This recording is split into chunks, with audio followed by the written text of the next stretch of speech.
الحمد لله رب العالمين.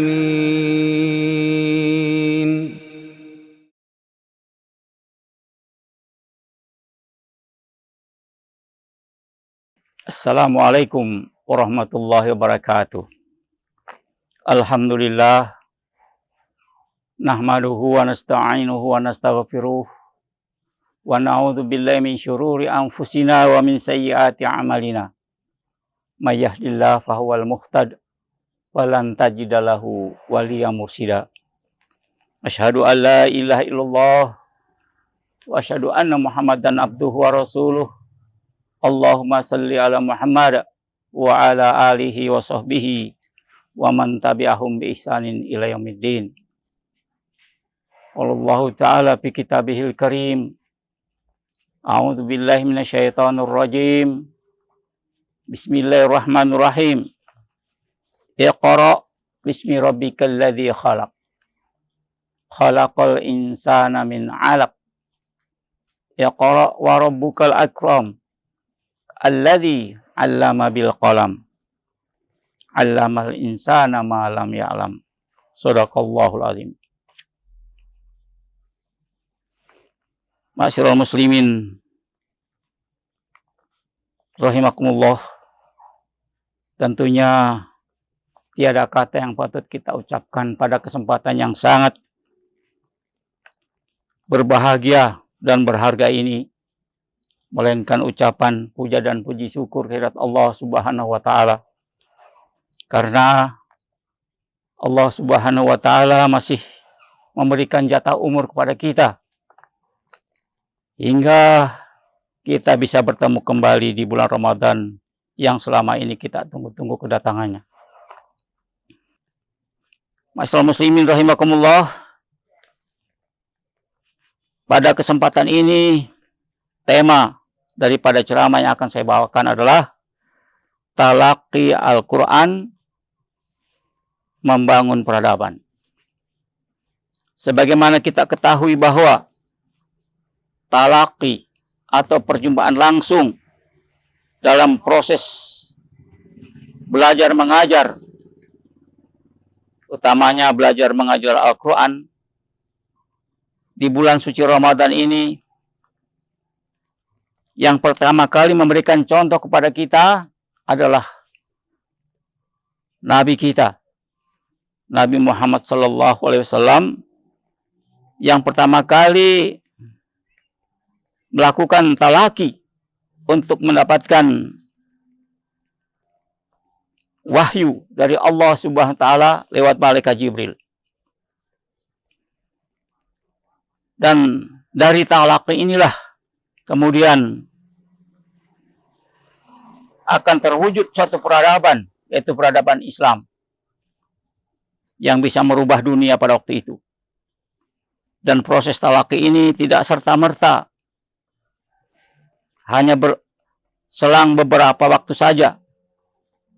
Proses talaki sehingga Nabi kita bisa dipertemukan dengan malaikat Jibril sebagai gurunya dan Nabi sendiri sebagai muridnya, itu prosesnya lama. Bukan sehari dua hari, tetapi bertahun-tahun, konon sampai 5 tahun. Dan tempat yang digunakan untuk bertalaki antara malaikat Jibril dengan Nabi kita Muhammad SAW itu bukan tempat yang mewah, di gedung yang megah, dalam suasana yang indah. Tapi kita ketahui bahwa tempat beliau bertalaki tempatnya cukup ekstrim. Karena harus mendaki gunung terlebih dahulu. Hampir 90 derajat ketinggiannya itu.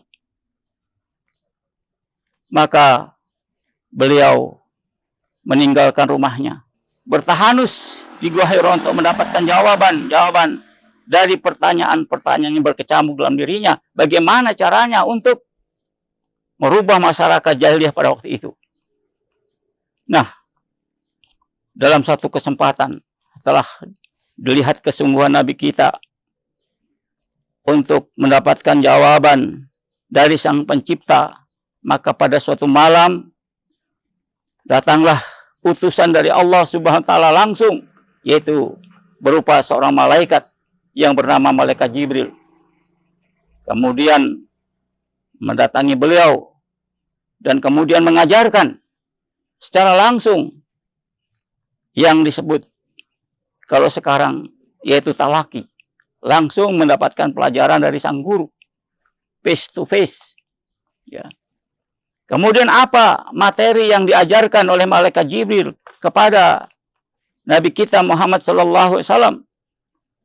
Materi pertama yang diajarkan oleh malaikat Jibril kepada Nabi kita pada waktu itu adalah surah Al-Alaq 1-5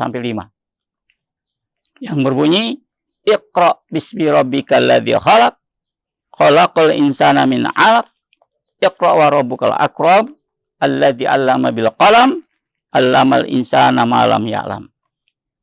Ya.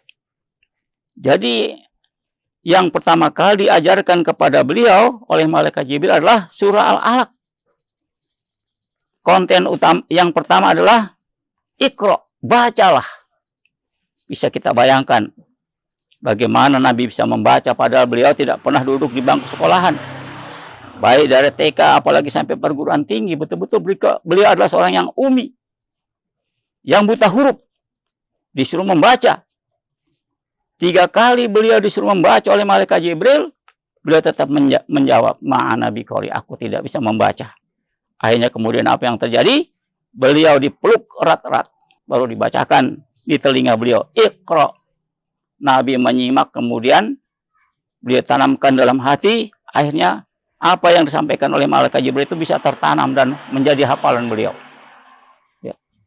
Kemudian setelah tertanam apa-apa yang diajarkan oleh malaikat Jibril kepada Nabi kita, kemudian Nabi kita meneruskan ya kepada para sahabatnya. Ya. Jadi budaya talaki, ya, mengajarkan langsung face to face, ini memang dimulai dari Nabi kita sendiri, ya. Nabi kita Muhammad SAW. Kemudian beliau teruskan kepada para sahabat-sahabatnya. Ya. Kemudian sahabatnya juga demikian, meneruskan kepada sahabat yang lain. Sehingga bisa tersebar ini Al-Quran. Ya. Dari Al-Quran inilah kemudian tercipta adanya satu peradaban. Dan kalau kita lihat urutan-urutan wahyu yang diturunkan oleh Allah Subhanahu wa taala lewat malaikat Jibril kepada Nabi kita, yaitu Al-Alaq, Al-Qalam, Al-Muzammil, Al-Mudassir, kemudian terakhir ada Al-Fatihah, itu sangat luar biasa. Ya. Itu sesuai dengan tahapan-tahapan kita belajar. Sebagaimana yang sudah pernah kita alami. Pertama adalah Iqra, membaca. Coba kita lihat kalau kita pertama kali masuk sekolah dulu. Yang diajarkan kepada kita adalah membaca. Ya. Kemudian yang kedua, surah yang kedua adalah Al-Qalam. Ya. Di sini ada kata-kata menulis, pena dan tulisan. Jadi setelah membaca kemudian menulis. Luar biasa kan? Kemudian yang surah yang ketiga adalah Al-Muzammil. Ya. Ya ayyuhal muzammil, qumil laila illa qalila. Wahai orang yang berselimut, ya, bangunlah di malam hari illa qalila, ya, kecuali sedikit. Nah, sedikit ini kan adalah hitungan kan?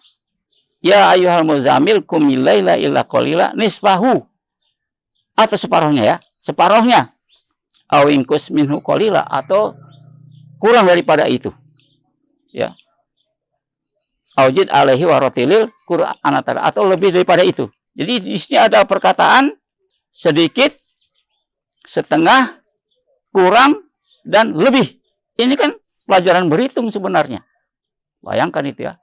Kalau kita mau sedikit berpikir bagaimana urutan-urutan daripada wahyu yang diturunkan oleh Allah kepada Nabi kita lewat malaikat Jibril, ini pelajaran-pelajaran dasar sebenarnya. Surah yang keempat adalah Al-Mudassir. Ya kan? Jadi Al-Alaq, Al-Qalam, Al-Muzammil, Al-Mudassir. Ya ayyuhal mudassir, wahai orang-orang yang berselimut, yang berkemul, kum fa'anzir. Ya. Berdirilah, bangunlah, kemudian berikanlah peringatan. Nah, di sini kan satu pelajaran bagi Nabi, untuk kita juga, yaitu supaya setelah kita mendapatkan ya pelajaran membaca, menulis, metik, kemudian semua pelajaran kita dapatkan itu kita sebarkan lagi, ya, kita ajarkan lagi. Ya ayyuhal mudatsir qum fa'anzir. Ya. Berdirilah dan berikan peringatan. Nah, maksudnya ya kita harus mengajarkan lagi.